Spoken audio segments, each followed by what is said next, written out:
Please welcome Bradley Cooper.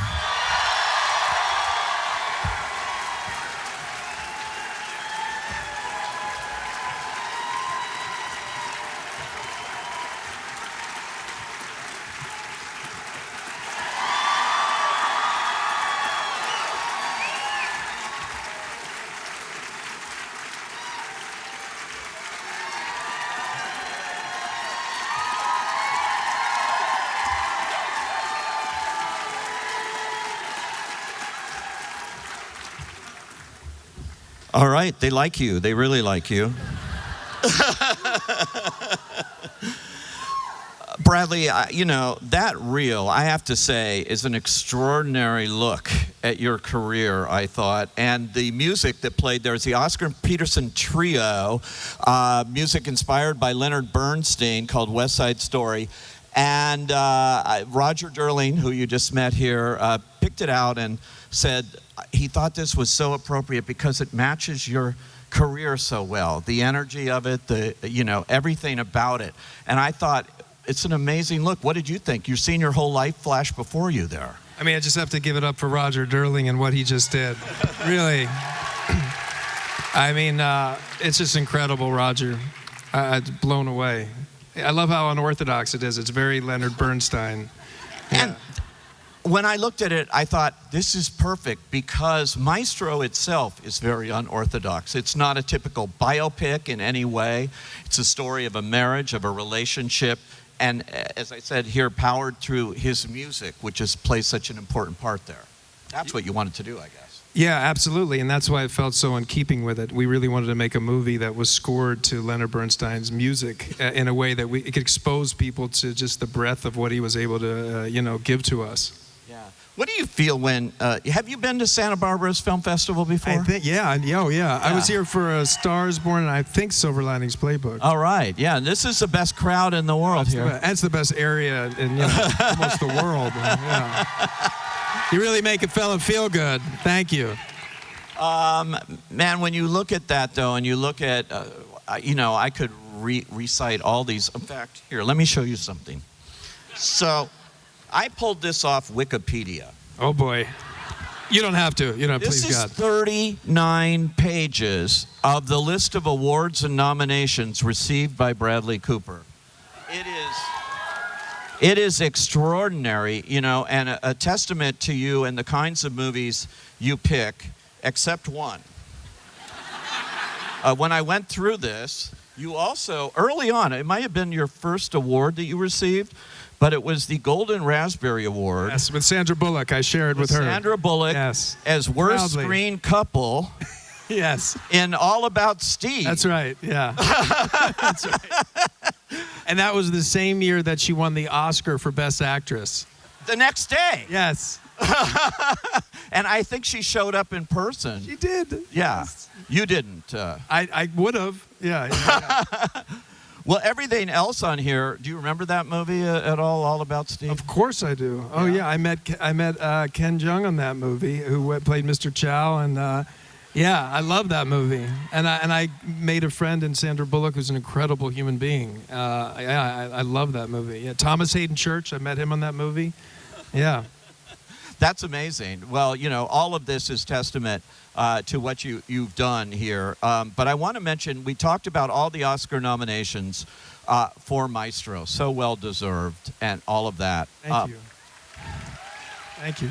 There's one other movie nominated for Academy Awards this year that has you all over it, and that would be Guardians of the Galaxy 3.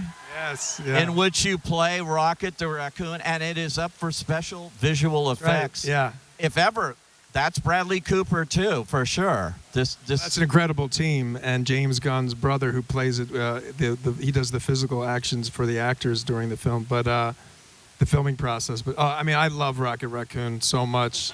I do. And I love doing that third one because it was when James told me it was going to be the origin story. I just got so excited, and it blew. I cried a lot watching that movie. I got to say. I mean, I was a bucket of tears. I did not know what to expect when I went into that. Yeah, it was crazy. And it was just like, oh my God, are they killing him off? They can't.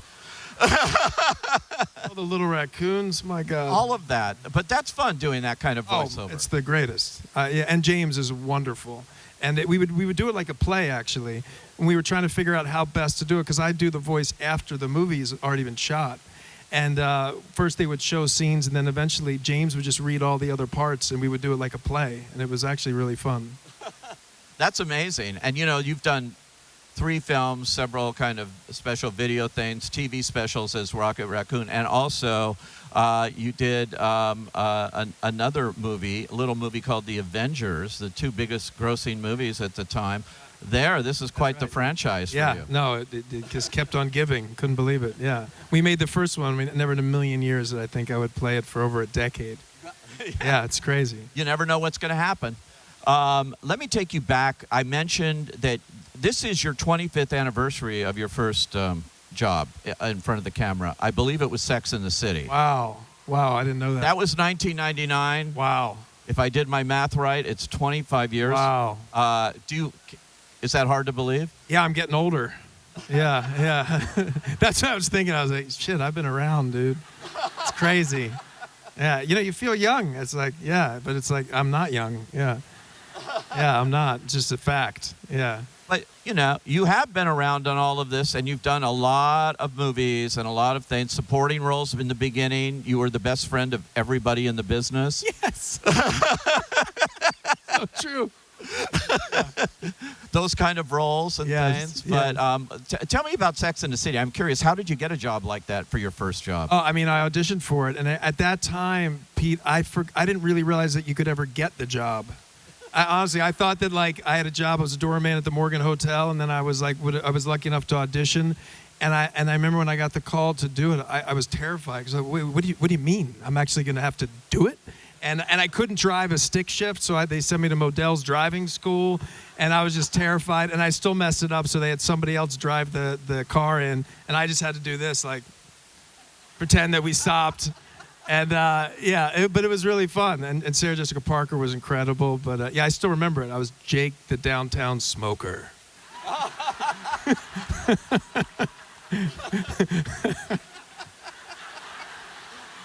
Oh my God! It forever lives on, because that was a big hit show. That is. So people are still discovering Jake the downtown smoker. Yeah. They go, wait, is that?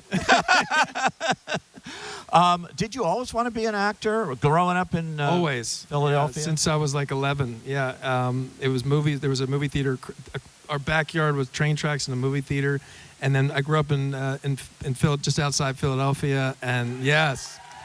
And Comcast came through when I was 10 years old, and so I was able to watch The Elephant Man and Apocalypse Now and The Godfather and Raging Bull and Popeye. I remember Popeye was always on, Robert Altman's Popeye, which I loved, and that was it. I just knew then, and television too, TV shows. I just was obsessed with that world, and I always wanted to do it, but I was terrified, Pete. I was very shy, and but I always knew I wanted to do it. You always knew it, and did your parents support you in that? They did. They were terrified after college when I went to grad school, because of just the student loans and we didn't know anybody that was in this business. So yeah, my dad especially was terrified, but they always supported me, always. But when they would be alone, they were probably freaking out. Honestly, yeah. I mean, your early stage work and things, did everyone know you were going to be a major star from looking at you on stage in those early days? No. No. But my dad, speaking of that, I still remember for our thesis in grad school, we could do 20 minutes of a play, and I chose The Elephant Man, oddly enough, which we then wound up doing on Broadway, which was just incredible years later. Yeah. And my dad, I still remember my dad saw that thesis, and he hugged me, and it was the first time that I saw that he thought maybe it was possible. It was a really huge moment for me and my dad. Yeah.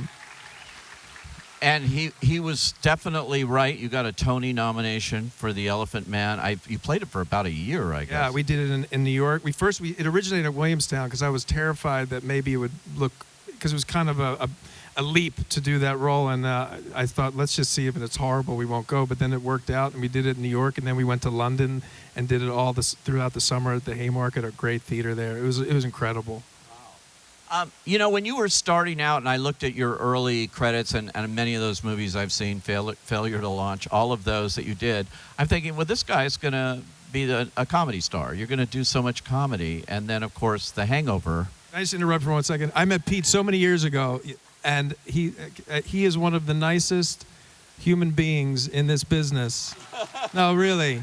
You know, in a business that seems to be getting more and more sort of riddled with negativity, and this man always comes at everybody with a generous heart and open and talks to you and listens, and it's really a beautiful gift for our industry. Thank you. It's the truth. Okay. Thank you. Thank you. This is about him, but I will answer that and just say 3 words. I love movies. And that comes through. Yeah, right. And when I see it, you know, I just like, there's something that happens with me. It has since I've been 8 years old. So, you know, thank you for that. Getting to The Hangover, though, which... Great segue. My character was filled See, it with says love. present next clip. Oh, sorry. And I happen to know the next clip is The Hangover. Which is, you know, I don't know if you knew when you were making it that it was going to be the biggest R-rated comedy ever. Yeah, when he came out of the trunk naked, we all looked at each other and said, "This is a winner." Cash the check, boys. But it's so much fun. I remember seeing it with 5 other people in a Warner Brothers screening room at 10 in the morning, the way they showed those things. And I'm going like, this is not the way to see a comedy. I went again with my wife to a local theater and watched all those people laughing at this. And that's the way to see a comedy like this. And you could see it really played. It was life-changing. It was incredible. And that group of people, and Todd Phillips and Larry Shearer, the DP, everybody. It was one of those things. We didn't know what we were making. We weren't even sure it was a comedy. But we were all at Caesar's Palace staying there, and we would go back at night, and I would like often have like still the tiger marks on my neck, and we'd be in the elevator. People didn't give a shit, you know, because that's Vegas, man. I remember I was like, no one said anything. I have tiger claws on my neck. No one even looked at us. But we would sit at Rayo's and eat like Italian dinner every night, and we would often say like, this movie is it's either going to end whatever career we could have had, or it might change it. We were aware of that. Well, you and Ed and Zach, man. I mean, you know, and this spawned 2 sequels. I'm kind of wondering, could there ever be a 4th Hangover movie? I mean, look, I would do it in a heartbeat. You would? Oh, yeah. You just committed to it I did, yeah. out there. I would. I mean, yeah, I would. I mean, to work with those guys, and as you get older, you realize it's all about the people you work with. So that group of people, they're so wonderful. I mean, we loved every movie we made together, and I would do it in a heartbeat. Let's see why. We're going to take a look at The Hangover and The Place Beyond the Pines, which is a great performance here. in France. Yeah. And Ryan Gosling. Amazing movie. So we'll talk about that after, but take a look at these 2 clips.